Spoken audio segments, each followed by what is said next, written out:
So, why is Burgundy considered the Holy Grail of wine? And why is this region so difficult to understand? And what would surprise you about how this region has changed in the past 6 years? Well, tonight you're going to get those insider tips and stories. And if you're watching this video on the replay, please, in the comments, type the word replay. I want to know, where are you logging in from? What's the weather like? What's in your glass? And of course, if you're here with me on the live stream, I want to hear from you as well. I'm Natalie McLean, and you've just joined one of the most passionate groups of wine lovers who gather every Wednesday at 7 p.m. to talk to the most interesting people in the world of wine, like our guest, who I will introduce momentarily. Now, this conversation is based on a recording from my podcast, Unreserved Wine Talk. But during the live stream, I'll be in the comments with you live. So get in there. Let me know, what questions do you have? What are your favorite tips or stories? I want to hear from you. All right. So before I introduce our guest, let me just say that one of you is going to win a copy of a beautiful book on Burgundy, From Maddening to Marvelous, in 59 Wine Tales, to which our guest has contributed 3 essays. And you will also win a copy of Wine Talk, an an enthusiast take on wine people, places, grapes, and styles. All you have to do is email me at natalie@nataliemclean.com and tell me that you want to win a copy. I'll choose 3 people randomly from those who contact me. All right, back to our guest. Raymond Blake is one of Ireland's leading wine writers and has been writing about wine and related topics for more than 25 years. After graduating from Trinity College, Dublin, he became a schoolmaster in Clongowes Wood College, which James Joyce also attended. Not at the same time, of course.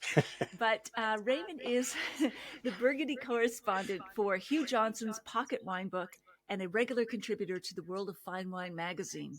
He is the author of 4 critically acclaimed books, including In Black and White, A History of Rowing at Trinity College, Dublin; Breakfast in Burgundy, A Hungry Irishman in the Belly of France; Côte d'Or, the wines and winemakers in the heart of Burgundy; and Wine Talk, an enthusiast's take on the people, the places, the grapes, and the styles.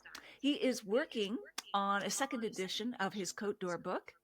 Raymond Blake and his wife, violinist Fionnuala Hunt, own a house in Burgundy, where he regularly leads tours of the region, and he joins us now from his home in Dublin. Welcome, Raymond. I'm so glad you could be here with us. Thank you, Natalie. Delighted to be here with you. Delighted to be with you. Thank you.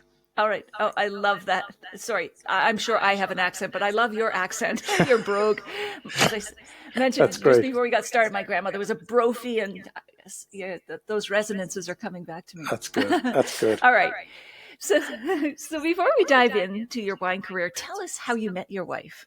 Well, that's a good story. I've got plenty of mileage out of this. My wife is a violinist, professional violinist, and she, at the time, she was the leader and artistic director of the Irish Chamber Orchestra, and they were going to perform in the Barossa Valley Music Festival in Australia, where the concerts would take place in the barrel halls of the various wineries, the supporting wineries. So one of her backroom people thought, well, we've got lots of publicity from the music side of things, but maybe we could get a wine writer to do something in advance of this in the Barossa Valley. So I was contacted and asked, would you like to interview the leader of the Irish Chamber Orchestra? Now I immediately thought, that's a bit dull and worthy, I'm not so sure about this. And I reluctantly agreed. And then I went off, I was traveling a lot, wine regions. I think I went to Argentina and I got back safe in the knowledge that they would have forgotten about it. But of course they hadn't. There was a message on the answering machine, won't you come and meet Fionnuala, you see? So I went anyway, and I met my contact, Imelda. So I said, hi, Imelda, I'm Raymond, and I'm here to interview Fionnuala. And she said, Fionnuala's just come in behind you. And I looked behind me and I said, is that her? There was nothing dull and worthy. So the interview went really well. The only question I actually asked was, I'm very close to copy deadline at the moment. So if I needed to check anything with you, could I have your home phone number? So she said yes. Very clever way to get that. Oh yeah, it was very devious, So yeah, we we went out for a couple of weeks, and that was it. We married, and we've been fantastic ever Ah, since. Ever since. oh, what a lovely beginning. Ah, wow. And how did you announce your engagement? Well, you mentioned that I was a schoolmaster in Clongowes Wood College there, and I loved my time there, and it was a boarding school, so you tended to get to know the boys better, and I had a what we would call a sixth year class. That's final year in secondary school. That'd be sort of 17, 18 year olds. And I was really very fond of these guys. So I marched into class, maths class, 9 o'clock one morning, and they're all half asleep and they're not really interested in doing maths. And I said to them, "Put away your books. We're not doing any maths today." Well, that got their attention. They're nudging one another, and all the rest of it. And I opened up my case, and I took out a bottle of champagne, and I said, "I'm getting engaged, and I want you to celebrate with me." Well, they went mad. Oh, wow. Absolutely mad. They were jumping up and down, shouting and roaring. Later on that day, a teacher said to me, who'd been in the next classroom, she said, Raymond, I thought they had attacked you and we needed to go and rescue you, sort of thing, So I Right. had 6 glasses with me, poured it out, celebrated. It was just fantastic. They were the first people I told, apart from my family. So Oh, I was and very how old were the boys? they were sort of 17, 18. So I had said to them, Okay, yeah. can you keep a secret, you see? And they were all leaving the classroom then after the class period. And they said, "Oh, you don't want us to tell that you're getting engaged?" I said, "Tell the whole world. Just don't tell them you were drinking in class." I said, "That's the Yeah, secret." exactly. So They go into their phys ed class or something, yeah, stumbling onto the exactly, field. exactly. Yeah. And I still bump into these guys. It's the only thing they remember that I ever Oh, taught them, wow. which is great. Ah, that reminds me a little bit of the recent movie, The Holdovers. I don't know if you've seen it yet with I Paul haven't. Giamatti, and he has to stay behind Oh, during Christmas, and it's a private boarding school, and 4 boys are staying because they can't go home for the holidays for yeah, various reasons. Anyway, yeah, yeah. Of course, very he was in heartwarming. Sideways, wasn't he? He was the lead He actor was in in Sideways. That's Sideways. right. Yes, yes, yes. Of course, He I'm was, and the same regularly. director, Alexander Payne, Oh, really? has done Yeah, this movie. yeah, yeah. Yeah, Because I'm regularly in touch with Rex Pickett, who wrote the book Sideways, upon which the film was yes, was was Sideways. based. Yeah, Mad Keen yeah, Pinot yeah. Noir man. So he's. We're trying to get Oh him to yeah. Burgundy. That's the next project. Has he not been? I don't, I mean, he wants to take Miles, the character, to Burgundy. Do you know what I mean? In the sense Oh, that oh, I he, see. he wants Yes. to write. He's done Sideways and what was it, Vertical, and he's 3 books anyway. And he's been to New Zealand. He's doing one in New Zealand. I don't think it's published yet. So I'm there saying, "Come on, we've got to Okay. get him to Burgundy." So I'm sort of working on that in the background. Yeah, you would think that'd be a natural. When I interviewed him for the podcast, he had, as you know, sideways, vertical. I said, well, if you go to Australia, you should call it down under and Yeah, continue the, the yeah, theme of exactly, directions. exactly. Yeah. So maybe you'll call that for New Zealand. Anyway, so how do you and your wife celebrate St. Patrick's Day Well, we bought. in Burgundy? I Yeah. think in your introduction there, you mentioned the fact that we bought a house in Burgundy back in 2006. We were very fortunate to do so before the Right. economic downturn. Our timing was perfect, you might say. Um, Well, that's good. but we thought to ourselves, we need to get to know people, and want to just sort of fast forward it a little bit. So we decided to have a St. Patrick's Day party, and we invited the mayor, and we invited our neighbours, we invited winemakers, the bank manager, inevitably the restaurant owner, all sorts of people. Some Irish people came out, and I decided we would have food from Ireland and drink from France. So we had smoked salmon and brown bread and Irish butter and that sort of thing from Ireland. And then I thought, what wine should you serve? Because like if I serve this guy's but not this person's, then could. So I said, the obvious one to serve everyone would accept is champagne. So we had champagne, Ah, and it turned out to be fantastic. There were neighbours of ours from our village that we invited, who met one another for the first time because they were in our house. They got to know one another because wow. they'd come to our house. But it was funny because I had driven out in my car in advance. My wife was going to flew out afterwards, so I brought a suitcase out for her, which allowed her to bring a suitcase full of the brown bread, the butter, and all this sort of thing. And when she opened up the suitcase, it looked like, those drugs busts where there's all the cocaine isn't there, the packets and everything. It looked just like that. I said, luckily nobody asked her to open that up, So it went really well. And we did that for a couple of years. I'm sure we'll do it again. But it was a great way of, as I say, leaping into the community and getting to know people. Brilliant. I love that. So how did you get into wine writing? What was the transition there? That was, it's a good one. I was really keen on wine. I've been, for all of my life, really. And I'd formed a little wine club with some friends. We paid standing orders into a bank account and we splashed out on bottles that we couldn't really countenance the purchase of, except as a joint purchase. And then there was an ad in the paper, looking for a wine writer for a new publication to come out in Ireland back in 1997.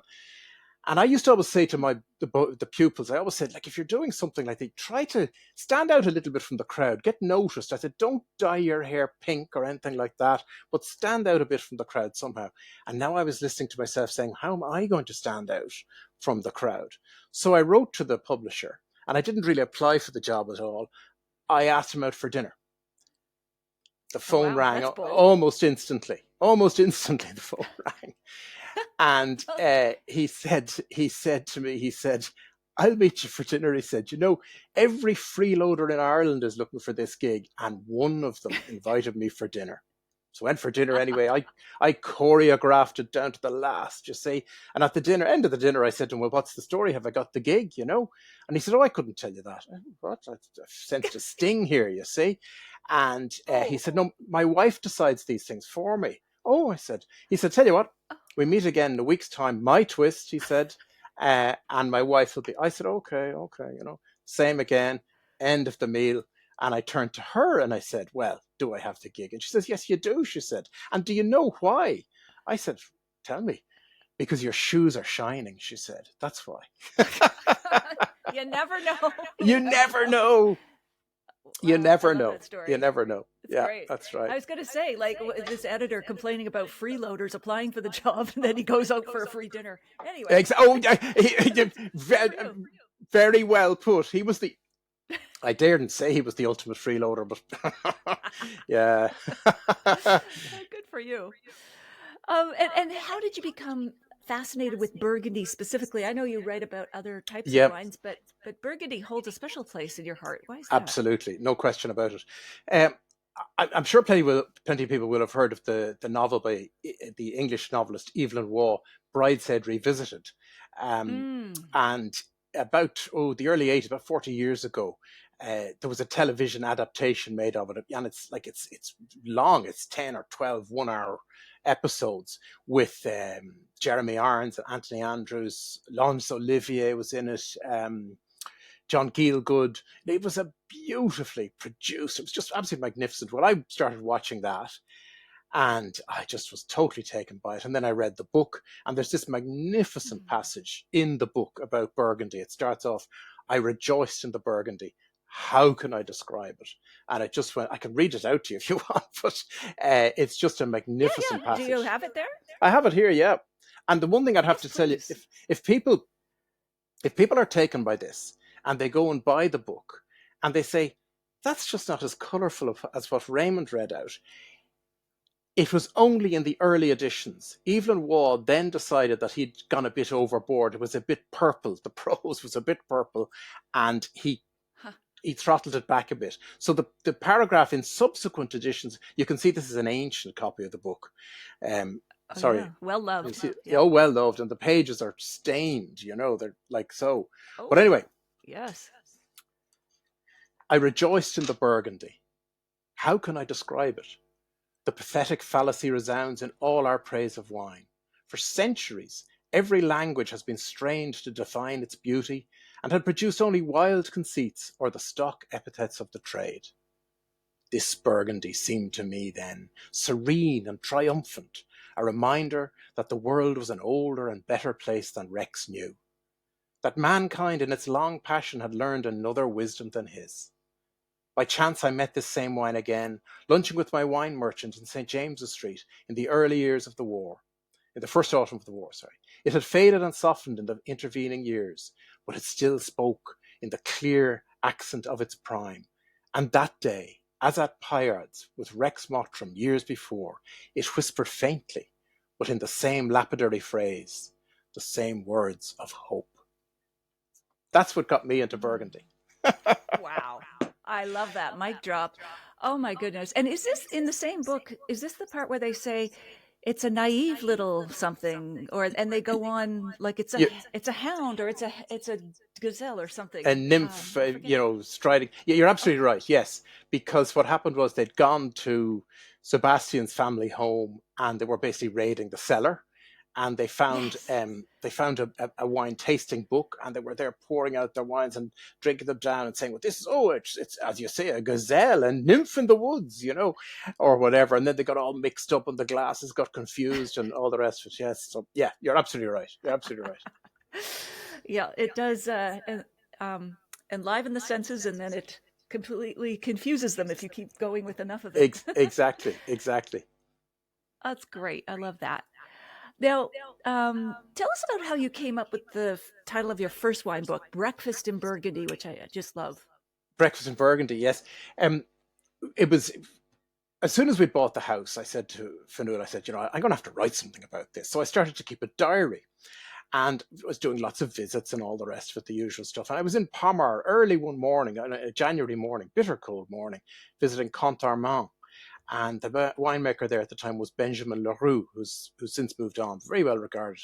And as we left, he was just seeing me out on this bitter cold morning. I got this smell. I said, "What's that? There's like cooking or something going on, but a winey sort of smell as well."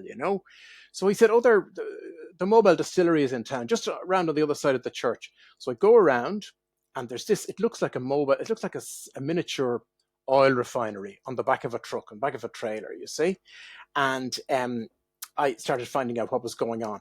Now, one of the residues of red wine making is what they call the mar, M-A-R-C. We would tend to say marc, the mar. So that's the pips, the skins, the stalks, and so forth. And there's quite a bit of alcohol left in it. This is after they press it. There's a certain amount, not significant amount of alcohol in that. And what they do is they load this into these big copper cylinders on the back of this truck I was telling you about, close them up, pump steam through at high pressure and temperature, and extract the liquid, distill it, and that's then the Mar de Bourgogne, which is a seriously intense spirit. But Is they it don't like want to let grappa? it is. It's exactly the same. Yes, it's just Okay. like grappa. Yes, yes. Okay. But they don't want to let anything go to waste. So the scalding hot residue coming out a quarter of a ton at a time is thrown onto the back of a trailer, and then they bury these steel dishes down into it, covered in foil. And might have a chicken in it. They might have big sausages, knuckles of pork, all sorts of things, and they cook the meat there for about an hour and a half. Take it out. Someone goes off to the boulangerie, comes back with the baguettes. Someone else goes off to their cellar, comes back with a magnum of wine. And one of the guys said to me, "Will you have breakfast with us?" Hence, breakfast in Burgundy. One of the greatest breakfasts ever. I mean, it's just unbelievable.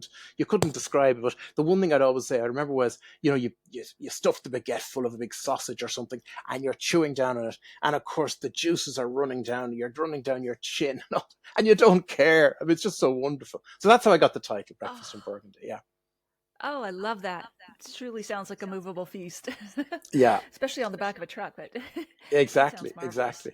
Yeah. My goodness.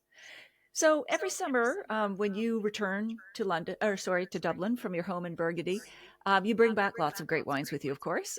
Yes. But what would surprise people about what you bring to Burgundy when you're arriving there for the summer, and why do you do it? Yes. People at home are always amazed when I tell them this. I love wine. Any good wine, I love it. I love the great thing about wine. The thing that keeps me permanently interested in wine, and which, as I'm always telling people, is the great diversity and variety to be found in wine. Whether it's different regions, different winemakers, different grapes, different vintages, it just goes on and on. And if there's good wine made all over the world, all over the world there's good wine made, great wine made in many places as well. And I like to tell people about this. So I bring Australian Riesling, I bring American wines, I bring, I think I have some Canadian wine in the cellar as well. I bring vintage port. I have wines from about 10 or 12 different countries in our cellar in France. And then the only thing you have to do when you're serving them up is choose your audience carefully, because some of them are going to be a bit blinkered and not interested. But there was one time when I got 3 winemakers came along with their wives, and before dinner we sat down in the garden, and I put 4 bottles of Riesling on the table from 4 different countries. And I just said, lads, this, I introduced them and I said, now just serve yourselves, just take a little, do whatever way you want to do it yourselves. It was fascinating to see, because these, in some instances, they'd never tasted the wine before, or the grape even, particularly with Australian, Wow. with the Hunter Valley Semillon that happened. And you would see them, they'd pour themselves and they'd sort of retreat back to taste the wine and then come back and say, oh, that's very interesting, So, and I've done this many times. I do it all the time. I say, we'll pull stuff out of the cellar. We've a dégustation du monde, a tasting of the world. And it works wonderfully well. They love it. They love it. Huh. And what gave you the idea to do this in the first place? What motivates you to do this? I think coming back to what I said there, it was the fact that I'm desperately keen always to spread the wine gospel, you might say. I want to let people know, have you heard about this? Have you tried that? When I see people saying, for instance, I think of a married couple once I know here, where basically it was sort of like, he drank Cabernet Sauvignon and she drank Sauvignon Blanc, and that was that. And I remember going to their house one time, bringing a bottle of, it was a Hunter Valley Semillon actually, and I explained what it was, and And I remember she took one sip and said, I don't know, that's okay, I'll have the Sauvignon. And I thought, come on, you must have a bit of curiosity, a bit of interest there. So I'm always trying to spread the word. So that's what prompted me to do it, That's what prompted me to do it. Yeah. And is that part of your manifesto, like in your book, your wine enthusiast book? Is that Yeah, what you're trying to do? I think so, yes. Yeah. Also, what I was trying to do there in my book, Wine Talk, which you can see behind me there, um, sometimes I think we've become a bit too formal, or even a bit sort of prissy, dare I say, about wine. Sometimes I think we need to be careful. People in our position need to be careful that you're not sort of being too dogmatic in instructions or advice that you give, because then you make wine off-putting. If you're saying to people, oh, you must get the temperature right, or you must get the glass right, or these sort of things, people say, oh, wine is complicated. I think I'll just have a cocktail. And bear in mind, loads and loads of people are now drinking fancy pants cocktails with lurid colours, glow in the dark, whatever they might be. So we need to be careful that despite the best motivation, we must also have a good method. We must make sure that the method matches the motivation. If our method of getting across the wine message is in any way intimidating or off-putting or too challenging for people, then we're going to lose them. And I always say, in my position where I'm talking, I don't do professional tastings for sort of master wine study or that. Any of the events that I do are in what I call people's downtime.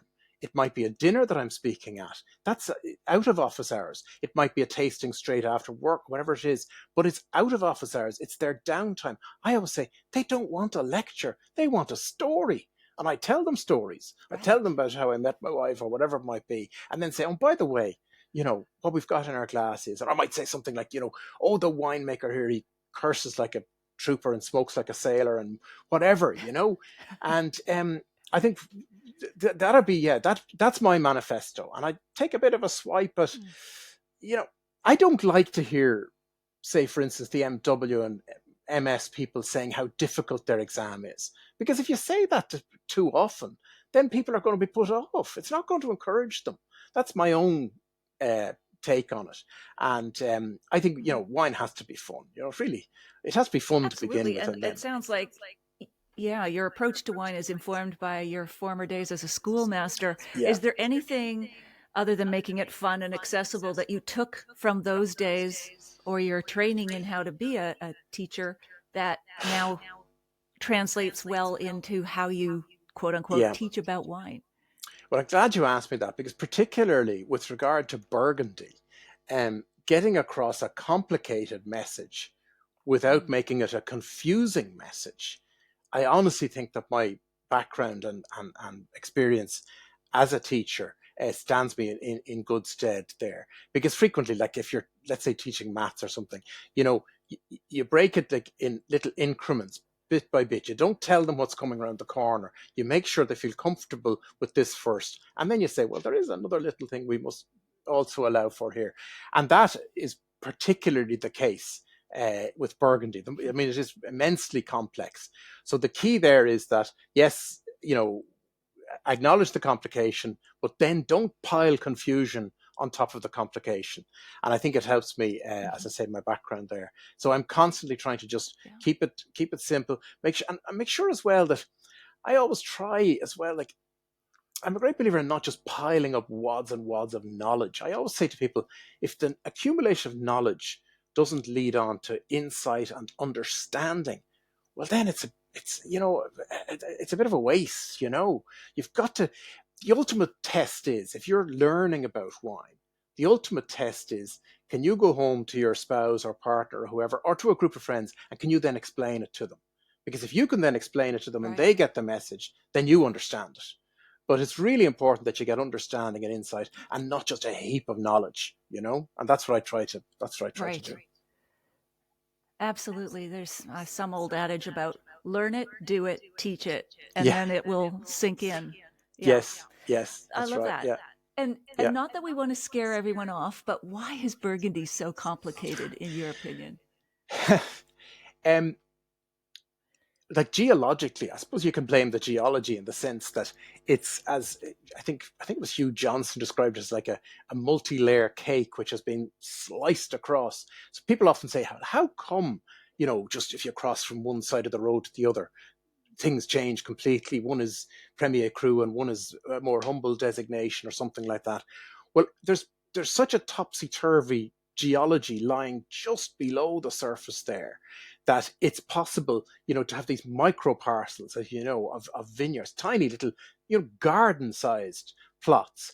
And when you go and taste then in, say, somebody's cellar, and let's say you're tasting, everything is the same, the vintage is the same, the grape is the same, the winemaker is the same. The only difference is, where did the vines grow? And that becomes then a masterclass in how this sort of thing works. And I think that explains the complication initially. Now, I have to say, the human race has come in there and added a fair bit of complication on top. And sometimes I'm trying to explain things to people. I was writing this morning. I was writing about, I'm going to keep this as simple as I can, but in Clos de Vougeot, very famous, big Grand Cru vineyard in Burgundy. Within Clos de Vougeot, now these are informal names. They're not sort of officially used, but there are different plots with different names. Very few of the producers actually use the names on their label, but they can do. They can say Clos de Vougeot Grand Cru and then the sub name below it. Well, the sub name on the little plot of Clos de Vougeot, which is closest to the Musigny vineyard, which means it's just across the road. Musigny, one of the most celebrated Grand Cru in Burgundy. The plot in Clos de Vougeot, closest to it, is also called Musigny. Now, people look at that and they say, hold on a second. It's Clos de Vougeot, Musigny. It's two Grand Cru. I said, no, it's not actually. Just look really carefully, and you'll see that the Musigny on the Clos de Vougeot label is spelled Musigni, whereas Musigny proper is spelled Musigny. Trying to get that across to people. World of difference. Oh, yeah. Or another one which I use, which is tricky enough, all the hyphenated names in Burgundy. It started with Gevrey, Chambertin. So Gevrey, the village of Gevrey, decided that it would elevate its status, its visibility, by adding on the name of its most celebrated vineyard. So Gevrey, Chambertin. And then it went on. Chambol, Musigny, Pouligny, Montrachet, and Chassagne Montrachet, because the Montrachet vineyard straddles the boundary between the two villages, the two communes. And then somebody would pipe up and say, okay, Raymond, so that's the hyphenate thing. So the first thing is the name of the village. The second thing is the name of the vineyard. I say, yeah. And they say, so Chevalier Montrachet is village and vineyard. I say, no, no, I was hoping you wouldn't ask me that. Because Chevalier Montrachet, of course, is a Grand Cru vineyard, because what's happened there is the Chevalier vineyard, which is contiguous with Montrachet, has attached, it's done the same trick as the village Pouligny. And the same thing happens in Gevrey-Chambertin. Getting Wow. to that level, Okay, so it's definitely we all need to get your books, because you've just yeah. given us enough Yeah. complication to say, okay, yeah, I probably should dig down into this. But on the other side of it, Raymond, it reminds me of the English language itself. There are many, many Yeah. exceptions, but as you grow and read more and master the language, it's also infinitely satisfying because of Yeah. those That's right. exceptions. That's right. Well, this, of course, I mean, Complexity. my trite answer when people say, "Oh, does this complication not annoy you?" I said, "No, no, no. It keeps me in a job. For heaven's sake, Yes. it's great, you know." And That's true. That's I true. do love the Yeah. fact, I do love the fact that, I'll never know it all. And anytime people say to me, "Oh, you're the wine expert," I say, "No, no, no, I'm not. I'm the wine enthusiast." Because there's somebody out there more Mm. expert than I am, but I've never met anyone more enthusiastic than me. So I always make that slight distinction, nerdy distinction. But Very really, nice. yeah, Absolutely. that complication keeps you going, keeps you interested. Yep. It does. It does. And keeps you interesting too. Um, you're working on a revised second edition of your book on the Yep. Côte d'Or. Can you share with us a few of the major changes that have happened since your first edition and that you'll likely be including in this second edition? Well, there'll be certainly more about climate change in its broadest sense. I don't just mean what's Hmm. actually happening, but the response to it. Because the response to it now, I think, is more sophisticated. It shows greater understanding of what maybe should be done and how to do it. So, in terms of viticulture, for instance, we're seeing a lot of change in viticulture there. A lot of people now training their vines higher. I should stress to any of your listeners that I'm not a viticulturist, so I'm not an expert on anything of this topic here. But for instance, training the vines higher is something that more and more people are doing now. Uh, Pruning later so as to try and avoid the spring How does frost. training the vines higher help? As far well, again, you see, as I said, I did say I'm not a viticulturist. As far as I know, it changes. You see, one of the people said to me that the vine is a climber, and by Right. cutting it off like this, you're completely unnaturally affecting it. Whereas if you let it climb up and Okay. then they bend them over at the top, it's growing in a more natural fashion. I think it helps with the leaf canopy. I think maybe with the photosynthesis. I honestly don't know, Natalie, the exact details. I have a friend there. Actually, I'm going to taste one of his wines now in a minute. If you asked him the question, you'd be there 3 weeks later in the middle of the answer. I mean, he'll give you a Yeah, chapter yeah, and yeah. verse on it. So that's certainly one Well, change. it reminds me, yeah, it reminds me a little bit, Raymond, of in Prince Edward County. It's one of the chilliest regions in Ontario, but they also have the limestone, and they're trying to, do their own style of Pinot Noir there. But they do hilling, so if the vines are up higher, they're trying to protect the vines from winter kill. Yeah, But also, I would think frost settles on the ground often, so that if you are training them higher, again, just guessing as a yeah. non-viticulturalist, but there are reasons there for frost protection, I would imagine. But There's all anyway, sorts of stuff, all so sorts of what? stuff How going else are they? on. Yeah, how There's else are no they doubt. responding to climate change? Well, the an awful lot in with regard to viticultural practices. That would be the major change. But a number of Right. winemakers have said to me, the vine itself is adapting quicker than we expected.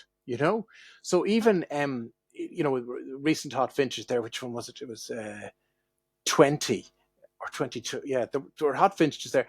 And one winemaker was saying to me that, if this had happened in 15, it'd be more of a challenge. Just 7 years later, he's saying that the huh. vine is managing better than it would have managed back then. So Okay. that's certainly something. Another thing, they're doing their damnedest to protect more than ever against the spring frosts. I mean, this year when I was there Right. around April time, where they get the late spring frosts, where the vines have got tiny, delicate buds. I never saw so many measures in terms of the candles they set out all the time, but also big fans in Candles. the. Yeah, well, when sorry, they call them candles. It's the French word is bougie, which translates directly into English as candle, but we would say a smudge pot. It's like a sort of a gallon can, which you light a little burner, and you'll get about Okay. 10 hours out of that. And they put them every 10 meters in the vineyard. This is a sort of older way of doing Hmm. things. Now they have big fans mounted on the back of trailers they put out. They have big hot air blowers, which are driven from gas. They've got a combination of the two, where they've got a heat generator here, which sends up the hot air, which the fan then blows across the vineyard. This year I never saw so much of that as previously. So they're really fighting to do everything they can. So that was one thing. But you mentioned, I mean, another thing. Now, this is not just particular to Burgundy.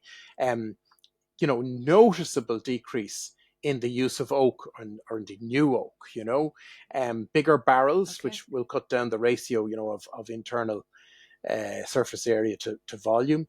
Um, Lower percentage of new oak, but also different vessels. I mean, some people are using porcelain vessels, but the most recent thing I saw just for the first time over the course of the last year are these glass globes, extraordinary looking things, just big plump glass globes, which are about the same capacity as a standard barrel.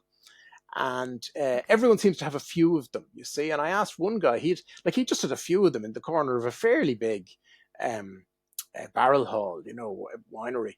And I said, and what's the effect they'll have? What difference? He says, I've no idea, but we're going to find out. He says, it's the first time I've used them.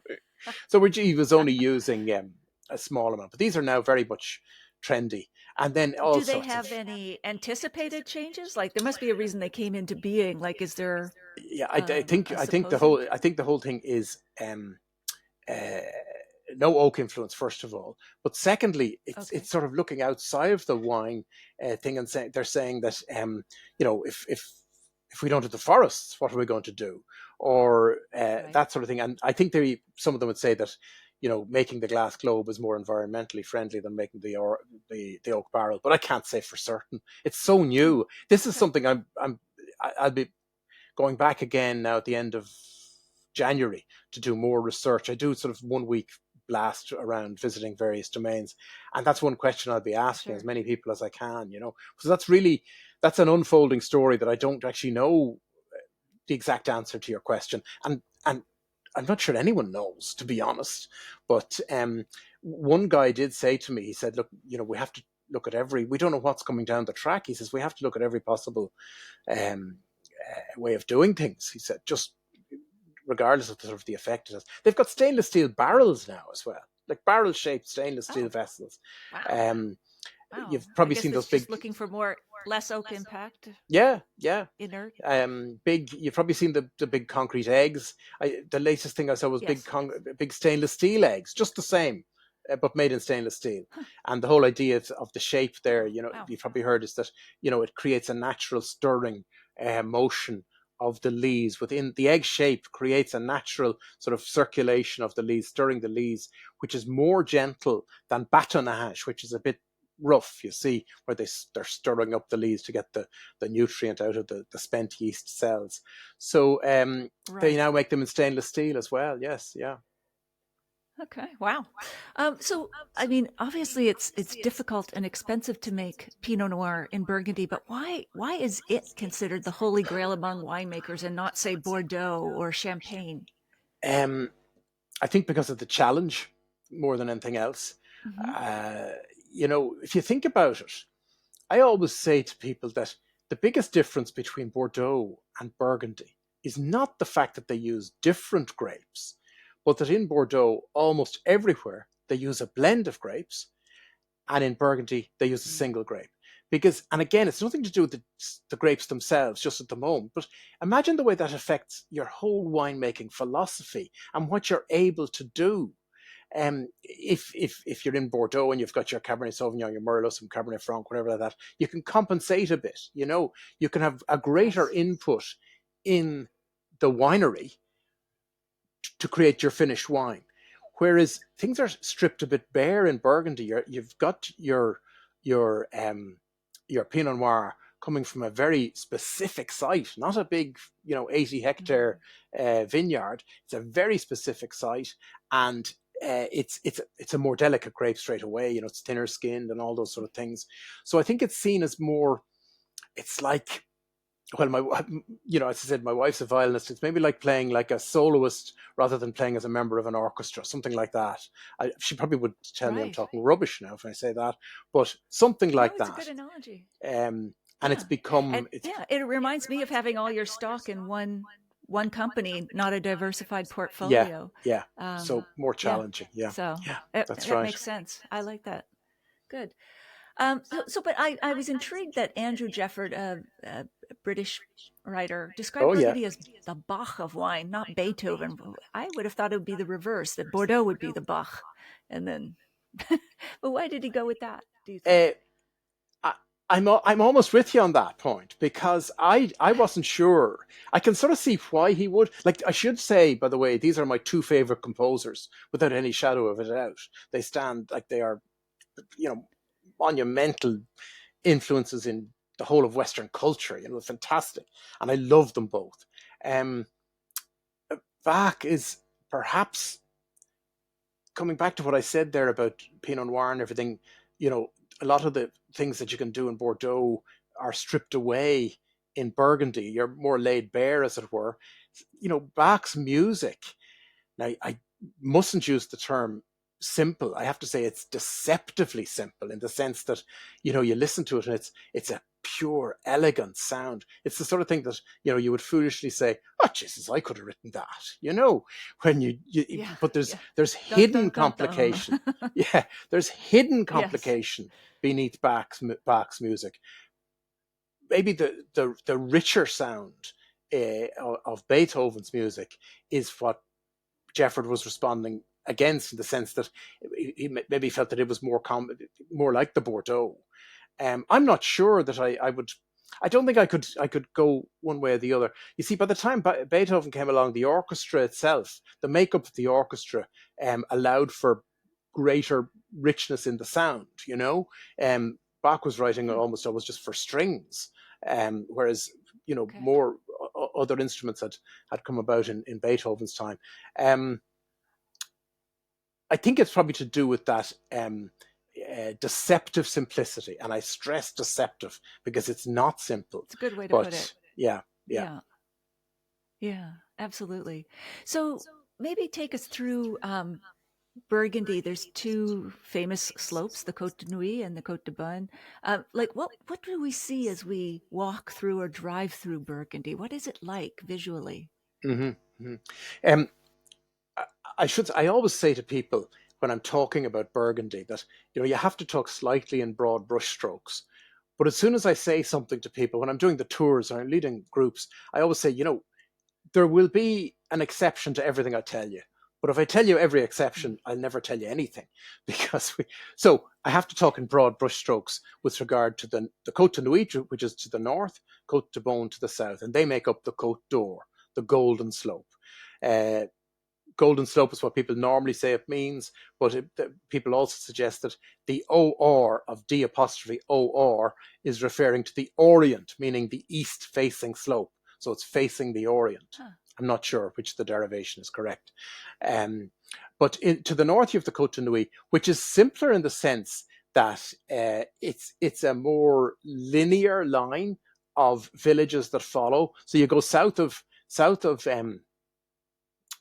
Dijon, the city of Dijon, and the first Grand Cru that you come to are in Gevrey-Chambertin, and then you move on down Moray-Saint-Denis, Chambon-Musigny, and so on forth down to Nuit-Saint-Georges, and then you cross over into the Côte de Beaune.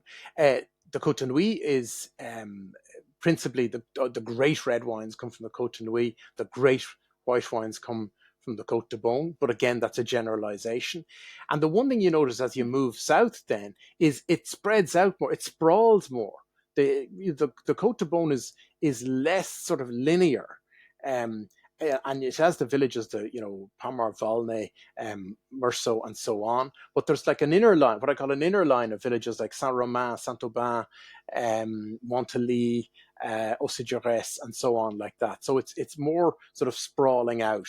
I would say most people would agree that the Côte de Nuit is more patrician, in the sense these are ultimately that's where Domaine de la Romanée-Conti is. That's where Chambertin, Musigny, all these incredible, Richebourg, these incredible names are up there. But the Côte de Beaune answers with, all the Montrachet ones, Corton Charlemagne, and so forth.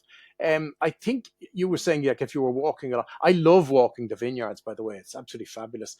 There's more maybe to see in the Côte de Beaune, in the sense you've got the great big hill, you've got the hill of Corton, and so on like that. So it's a bit more, and as you get to the end of it, it begins to sort of break up around Fontenay and Morange, and you see outcrops of rock.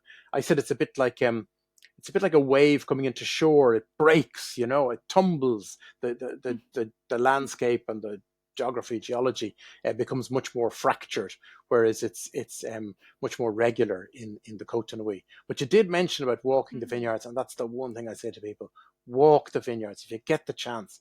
Put your feet on the ground, and that's when I'll never forget the first time I saw the name Gevrey-Chambertin as the name of a village. Up until then, I'd never seen it anywhere except on the label of a bottle. And then you say it's a real place. There's a village hall, and there's a boulangerie and a war memorial. There's always a war memorial, and it what might have been a very foggy understanding up until then, it really does begin to resolve into a much clearer understanding. And that's, I talked about the complication earlier. That's the one way around it. Go visit. That's the one advice I'd always give people. Yeah, and make the place a part of you, especially not just walking along, but of course tasting the wine. I think you start to make that you develop an internal geography that, through your senses, that is more deeply implanted than, as you say, just seeing the name on a wine label. That's all abstract that way. It takes it out of the realm of the abstract. Exactly. Yeah, it makes it, that's how we learn. Full sensory, let's touch it, let's feel it, let's smell it, let's walk it. Yeah, exactly. Absolutely. Exactly. And how did this region come to the world's attention in the first place? How did it emerge and make a splash on the scene? Very good. It's a good question. I mean, wine. There has been wine made in the Côte d'Or for about 2,000 years, but within the confines of this talk, let's skip 1,000 years forward to when the monks, the Benedictines and the Cistercians, Benedictines first at the Abbey of Cluny, and then the Cistercians at the Abbey of Citeaux. They really, what's the word? They put their stamp on. I wrote once that Burgundy was made for them, and they were made for Burgundy. It was a hand and glove fit, because there was this complex geology there, excuse me, and they studied it carefully. It's said that they got down, they tasted the soil. That's probably apocryphal, but they began to categorize things and work out, this slope was favored over that slope, this grape does better there, and so forth. And one of the reasons that they were able to make this so useful was because they could read and write, and they could keep records, and they built up what we would now call a database. So they were able to go back and say, 10 years ago, what did we do there when we had this sort of weather, and so on and so forth. So gradually, they worked out what was what. And then typically they would build a wall around a vineyard that they said, well, everything from within there has a certain character, so we'll mark it with a wall. And this, if you think about it, so many of these places are called Clos, C-L-O-S, Clos de Vougeot, Clos Saint-Denis.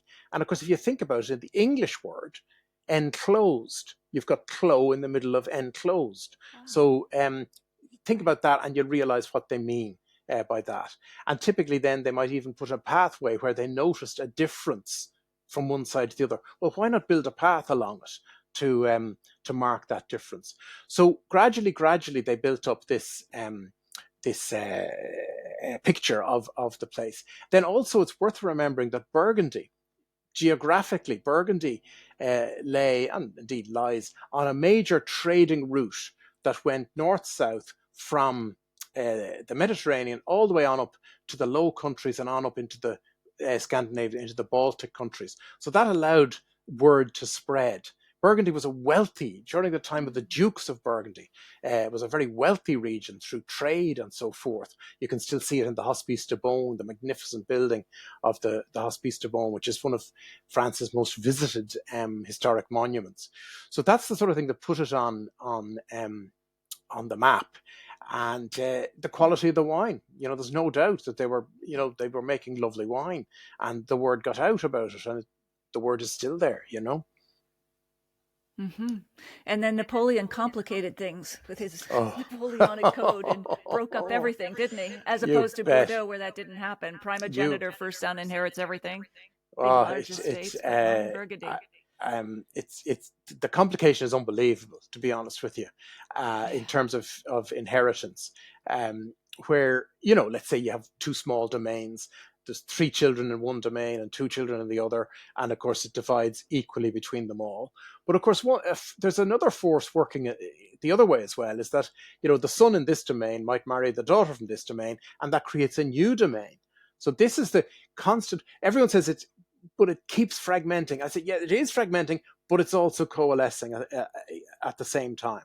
That's a rather simplified version of what's going on, because typically as well, what's happened is in more prestigious domains, they'll have set up a company where the various family members own shares in the company rather than own the specific vineyard land itself. And hence they typically would perhaps trying to buy back shareholdings from distant cousins and so forth. But that can make things very difficult, because you have, maybe there's a cousin out in New Zealand who's never even been to Burgundy, but they have, rights there. Well, all they want every year is a good dividend. They're not too worried about the quality of the wine, and that Sure. can create all Sure. sorts of pressures on the people who are actually in charge. So it goes on, and then within families you've got stuff divided, and then you might think that the titular owner of a domain, but perhaps sitting behind him are three siblings, and they're maybe calling the Right. shots as well and saying what should be done and all the rest of it like that. So Wow. yeah, very complicated. But yes, as you say, the Napoleonic Code of Inheritance has, well, I was going to say a lot to answer. It has something to answer for, because, as I said, it can bring things together as well when you get marriages happening as well. Sure. And you've mentioned Domaine Romani Conti, which is probably perhaps the most famous Yeah, Burgundian wine, or the one most people have heard of, DRC, as the cool kids would say. yeah. Um, Approximately how much does its priciest bottle go for on release these days? Oh gosh, it's a good question. It's very hard to.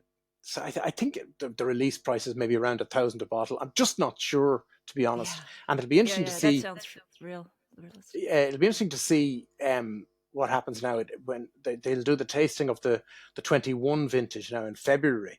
Now the Okay, 21 vintage is tiny, but there is a bit of a price correction happening at the very high end at the moment now in the secondary market. I mean, prices have price stalled, curve and in.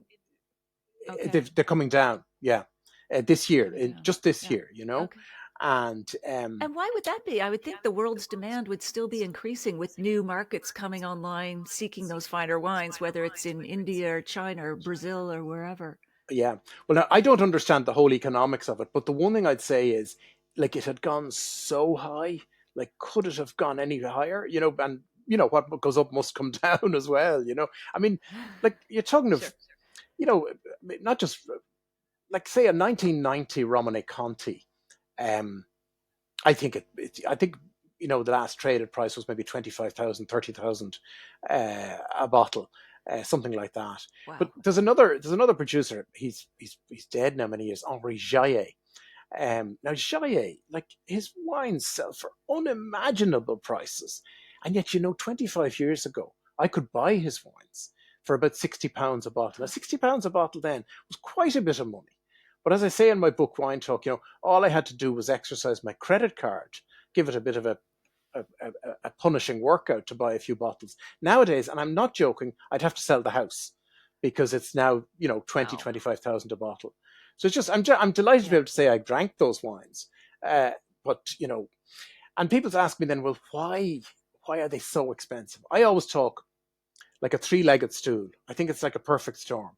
Number one, in recent years in Burgundy, quality has never really been better. Number two, for many years in Burgundy there recently, um, quantity was affected by the weather, but not quality. So an already restricted supply was getting smaller, but the quality was still good. But number three, and now the economists and bankers who I know, they don't really take any notice of this. They sort of poo-poo my number three reason. It's fashion. Fashion is the most incredible force. And as I say, fashion Hmm. is like the weather. It's difficult to predict and impossible to control. And you just can't say.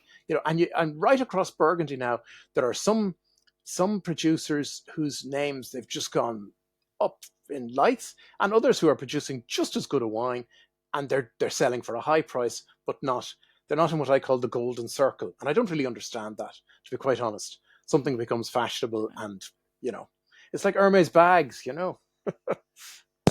Yeah, yeah, exactly. Well, for those of us who can't afford Hermes bags or $1,000 a bottle, is there still hope for those of us who love Burgundy for something affordable?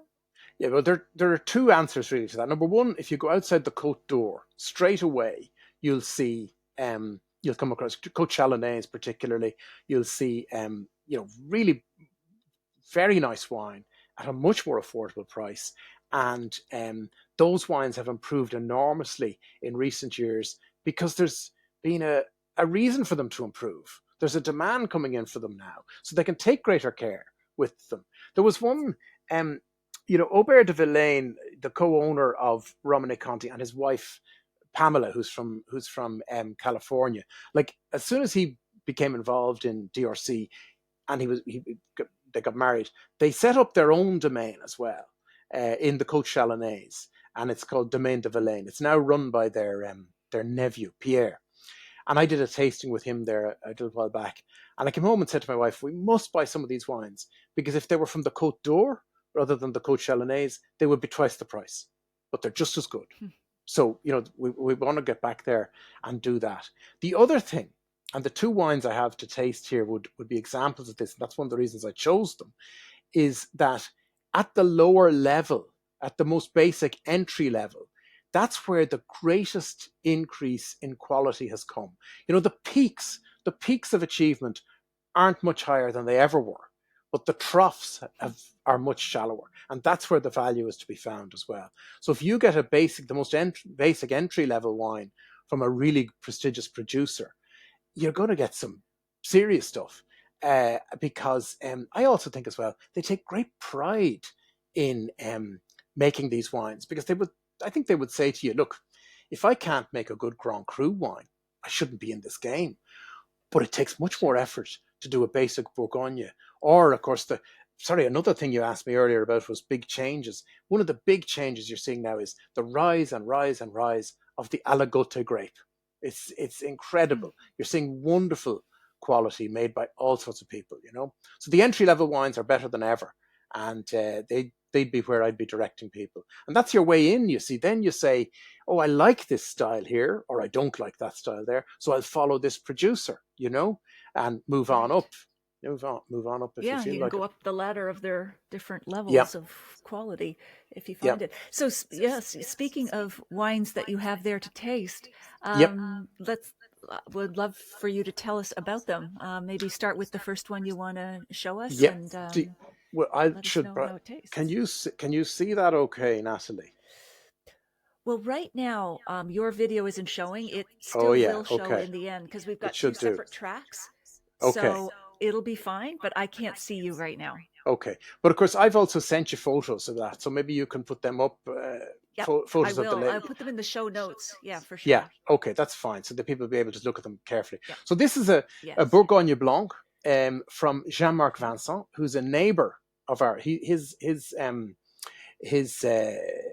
house is 200 meters from our house.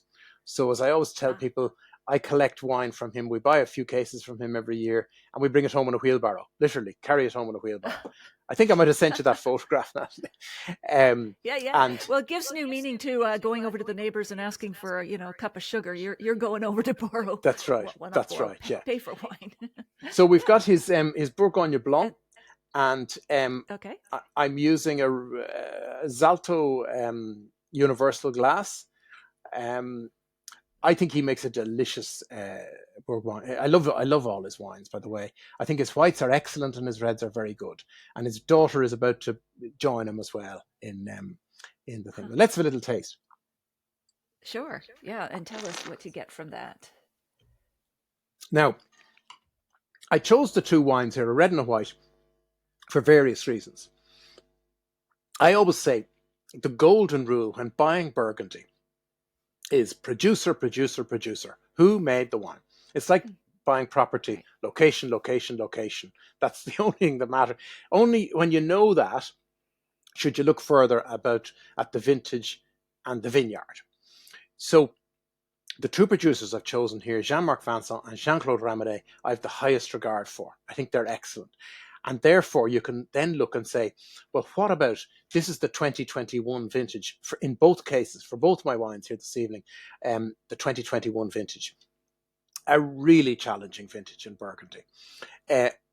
Most people will have heard, catastrophic reports about it. And while they're true, I don't want them to completely obliterate the picture.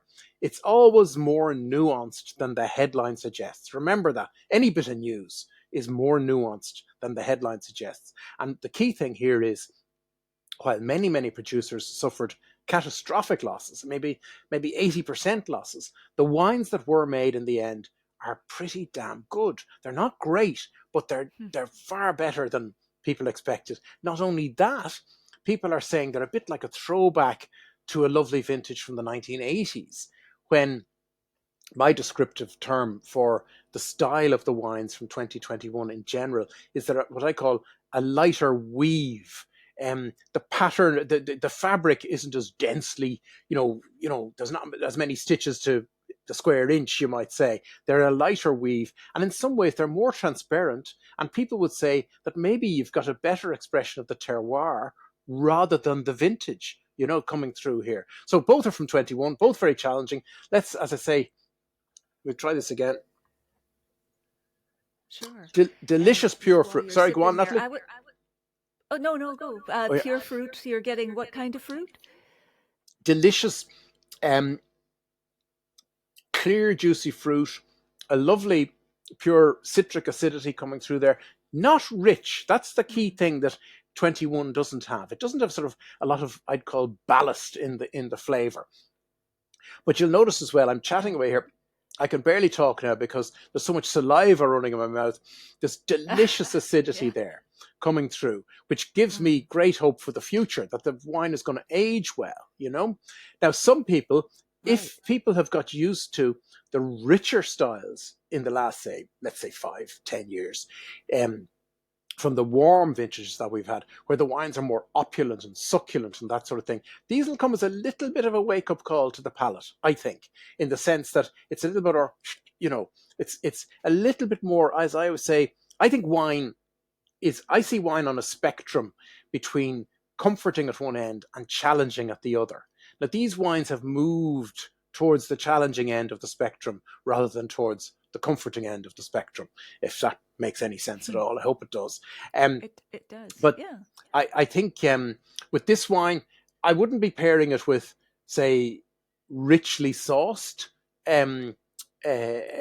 fish or turbot or something like that. But certainly with seafood, with chicken, be lovely with chicken as well, but not too dominant flavors. It doesn't have huge amount of depth there, but it's absolutely delicious. Oh, it sounds great. And Uh, you said that some winemakers did experience catastrophic loss. Was that yeah. because of, was it Oh, the cold, weather was terrible. like they weren't ripening? Yeah, right Okay. through the season, the weather was So it's not a terrible. good vintage. Um, Huh. in that Lots of sense, no, rain and at the wrong there was times. Yeah. frost, there was rain. I mean, I was there. We were there in August, um, and like my wife was saying, "Jesus, could we turn on the central heating?" You know, and normally it'd be 35 Wow. degrees centigrade. You know, and it was like an Irish summer. That's the only way I could describe it. It was like an Irish summer. It was cloudy and grey and chilly, and it was an aberration, really, you know, and Huh. made it hugely Wow. challenging. I was there just last week. I was there with Francois Carillon in Pouligny. He lost about 80%. And as a consequence, one of the things he did was Oh, he went and bought Chardonnay grapes from the south of France just to make a wine, just to make a basic Chardonnay wine. And the interesting is, he's right. continued to make it. He still makes it now, even though he has got good quantities from 22 and 23. This is now one of his signature wines, and it's just what they call a vin de France. Huh. It's not a Burgundy or anything like that. It's a lovely wine, really nice wine. So that was something That's good that great. came out of the. And what is, that's true. Diversify a little bit and Yeah, maybe make something more affordable as well. And what is the second wine that you have there? the second wine, I have a red wine from Jean-Claude Ramonet. I'll just hold that up there. But Okay. so it's a Bourgogne Rouge, again 21 vintage. Now, Jean-Claude Ramonet is far better known for his white wines, but this is a red Chassagne as well. Or it's not Chassagne, it's Bourgogne Rouge, but he makes red Chassagne Montrachet. And everyone assumes that Chassagne is white because of the Montrachet name in it, you know? But he's one of the great exponents of the red. Now, as I say, he makes great white wines as well. A great guy. And the connection between the two of them is that I was at a tasting in Jean-Claude's cellar. There was 10 people there or something, all French, and they were speaking at 1,000 miles an hour. You know, it was really difficult to try and keep track. And this man, who I'd never met before, he came across and he said to me, "Can you understand what's being said here?" And I said, "Well, not, I'm struggling now, you know." And he said, "Well, I'll translate for you." And that man was Jean-Claude Ramonet, Jean-Marc Vincent, who made our first, our white wine, and who is our neighbor. We'd never met him until we went to this cellar. It was fantastic. But Ramonet, I just love tasting in Ramonet. I should tell you about him.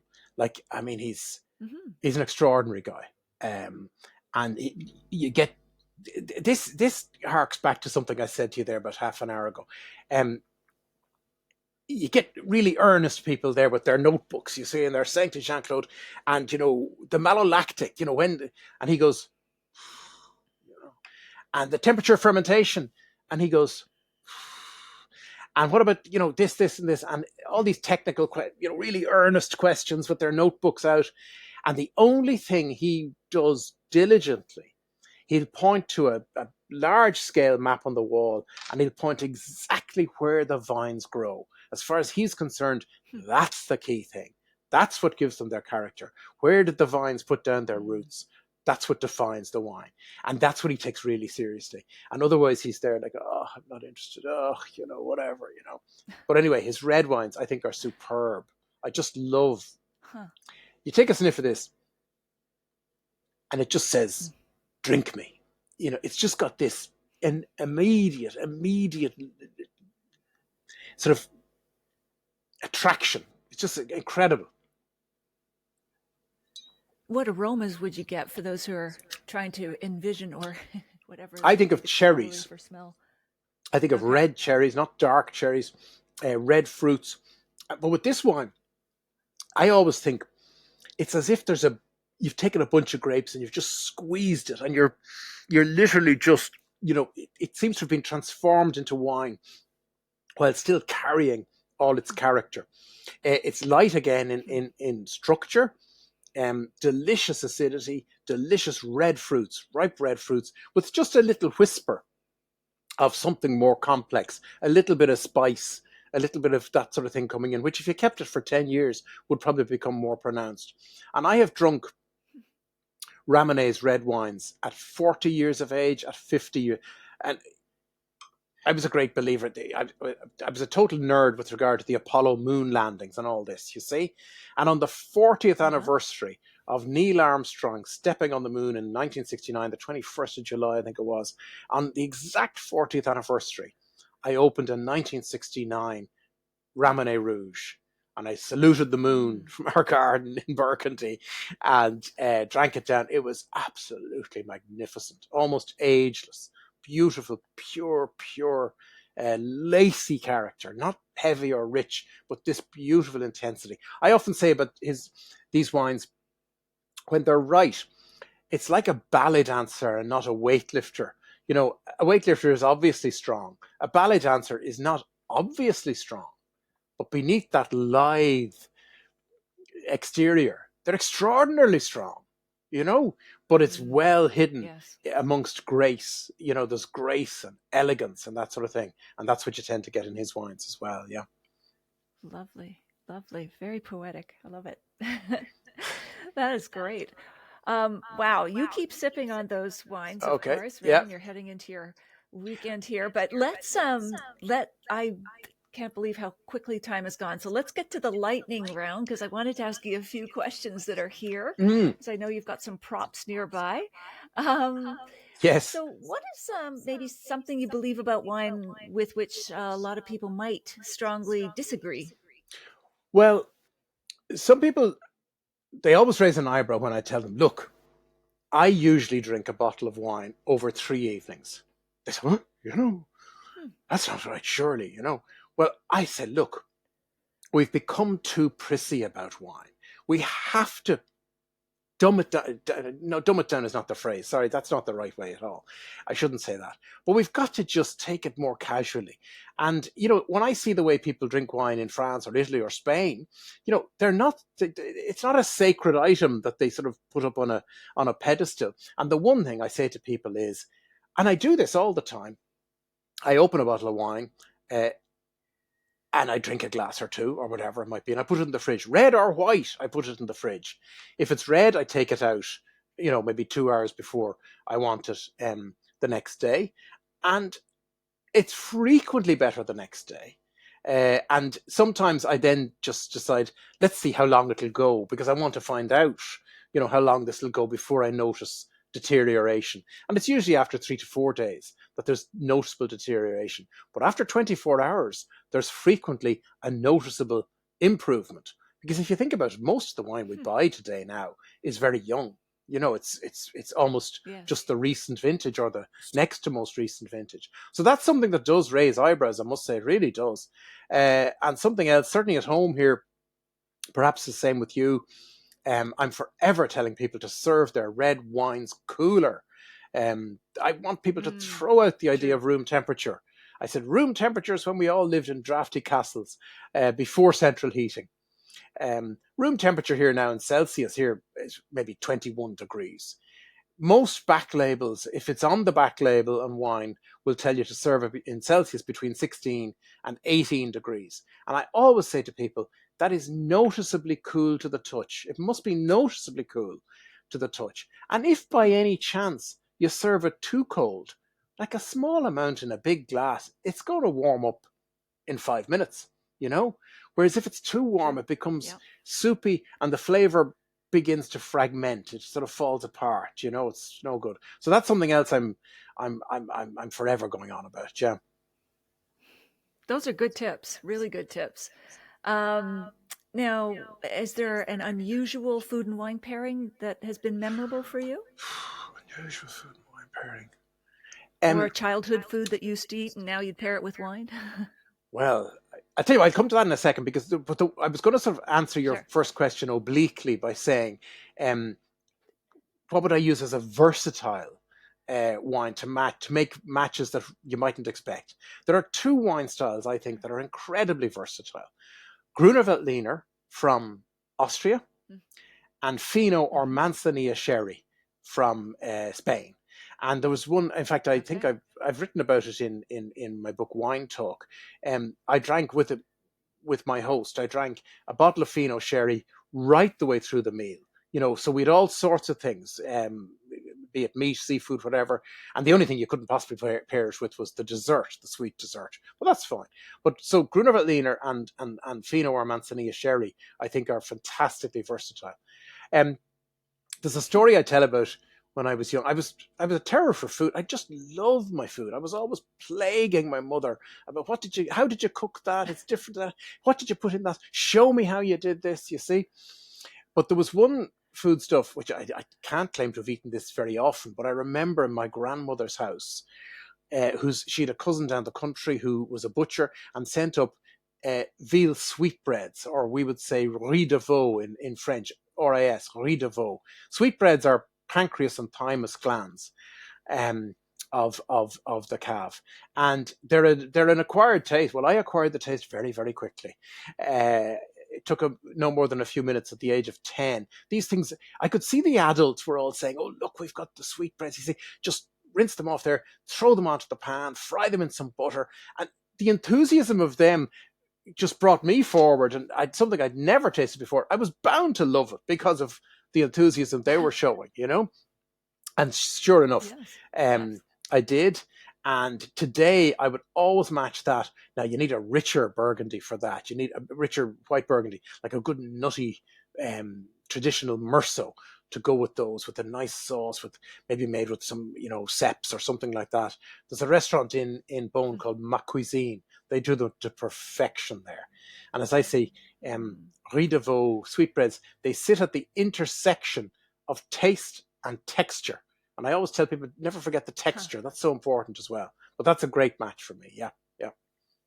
Oh, sounds wonderful. Wow, you're making me hungry and thirsty. So, what's the most useful wine gadget you've come across? Well, I want to show you at least two things. But the one thing, which Sure. it's the simplest thing of all, it's the drop stop. The little circular piece of plastic foil that you turn around like so, in case anyone hasn't seen it, and you put it into the. So, like for those who are listening on the podcast, it's like a little silver circle, and you put it in a conal shape. Put it on the top of the bottle. Insert it. And the great thing about it is, it's cheap as chips. Number one, it works every time. It stops you dropping your red wine onto your lovely white linen tablecloth. It's incredibly durable. You can wash it and use it again and again and again. And unlike some really fancy accessories which promise a lot and don't deliver very much and interfere with your enjoyment of the wine, this doesn't interfere. It does its job silently again and again and again. Wonderful. Now, Natalie, you also said to me about, I'm giving the game away here now, we can say, don't use Caravan. Please don't tell me about Caravan. I understand that. But what I've got here this is what I call an early 20th century Caravan. Because what this is this is a champagne tap. Now, for those people who can see it, and I'm holding it up here like this threaded screw here is a tiny hollow tube, okay? I don't know if you can see, but there are some holes along the side of it, okay?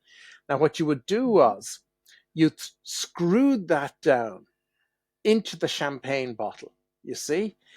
Now, you were able to do it because, now you're not going to be able to see this, but this is an ancient bottle of champagne. I bought it at an auction years and years ago, 1952 vintage. Wow. Now, if you feel the top of that there, where the metal disc is, there's actually an indentation in it because there's a hole in the metal disc. That's what used to be the case, to allow this to be screwed down into the thing like that. You screw it down into it, and then you have a little tap at the end to pour out your glass of champagne.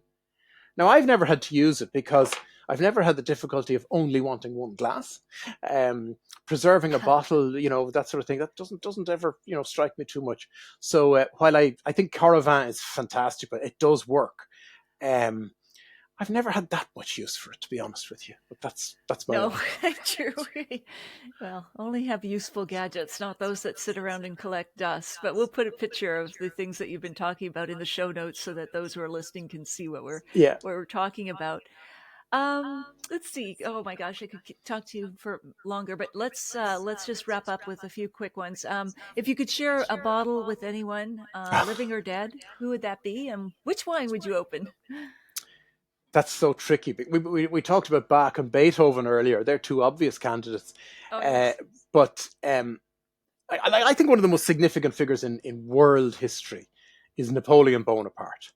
Now you can look at him various ways. There's Mm. no doubt he was a bit of a despot, more than anything else. But he was an extraordinary man. The stamp he left on France is still there. Like France is still run along his lines. Not just the Napoleonic Code of Inheritance, but the whole Napoleonic Code is still, hugely influential in France. The other reason I'd probably choose him is because he drank Chambertin, which is one of the great wines Ah, of Burgundy. And so I'd he love was to. civilized. Yeah, exactly. Although he did dilute it with water, which we won't speak about. Oh. Mm. So I would like to have him as guest, and secondly, I would obviously drink Chambertin from Domaine Armand Rousseau, and I would Okay. ask Napoleon for his opinion of that. Now, I've just mentioned one of those wines that circulates in that ridiculous stratosphere of price. If you wanted to get something that would approximate to that, there's a Domaine Du Rocher, Duroche accent. Du Rocher Huh. is a magnificent producer in Gevrey-Chambertin. His wines are wonderful and they're much cheaper. They're not cheap, but they're much cheaper than Rousseau if you want to try and replicate the conversation with Napoleon. Oh wow. Oh, wow. That's great. So Raymond, we're going to put links to all your books, your website, everything, in the show notes so that people Mm-hmm. can get your books and find you. But is there anything we haven't covered you wanted to mention before we wrap up? Wow. Not so much. I would, in a piece of shameless self promotion, I would just Go emphasize to for people it. that I do the wine tours as well. I work with a company called Iberian Wine Tours, and I Okay. love doing them. And most of the clients come from across the Atlantic, and they come back again and again. Huh. The tours are but I do the Burgundy tours, and that's what I just love doing that because I say to the bus driver, drive us up here, stop for a minute, and I'm going to tell people about this. And then we go back and I say, now we're going to drink that wine. And that to me, that closes the circle. So I'd love to think that if Oh, that's anyone if magical. anyone is hoping to visit, well, I'd love to show you around Burgundy. No question about it. Yeah. We're definitely going to put a link to your tour company in the Yep. show notes because I'm Yep. sure a lot of people would like to be guided around, especially with such a great storyteller. That's great. That's great. Awesome. Okay. And did you want to mention your website or anything in Do you particular know, I should online? tell you, Maybe you're big on Instagram? I should. I'm on. I was going to say I'm on Twitter. I don't know. I've refused to call it X, but I'm afraid I have to get back. My website is sort of, shall we say, sleeping at the moment. I need to get back onto that. But also, I should mention. I would like to obviously mention my book Wine Talk, which I know you're going to Yes, please. mention that. I love that was Yes. published in New York, and of course the other book which I contributed to the On Burgundy book, which again I know On Burgundy. you've been Beautiful books. And we'll put beautiful in book, the yeah, show notes pictures of these and links to them as yeah, well by and Academy du Vin, the latter one. Or they both be, they weren't both by Academy du no, Vin. no, The On Wine Talk Burgundy is, right? Talk was published in New York actually, yeah, and it's not Okay. specifically Yeah. Burgundy, but the On Burgundy book. One of Right. the great joys about that is, and there's about 30 different contributors, so you can just open it at any page you like and see another view Hmm. of Burgundy, another aspect, another interpretation. So that as a primer for Burgundy. It's a Mm. great book because some of them are very light articles, others are much more technical, and it gives you a great spread of opinion and thought there.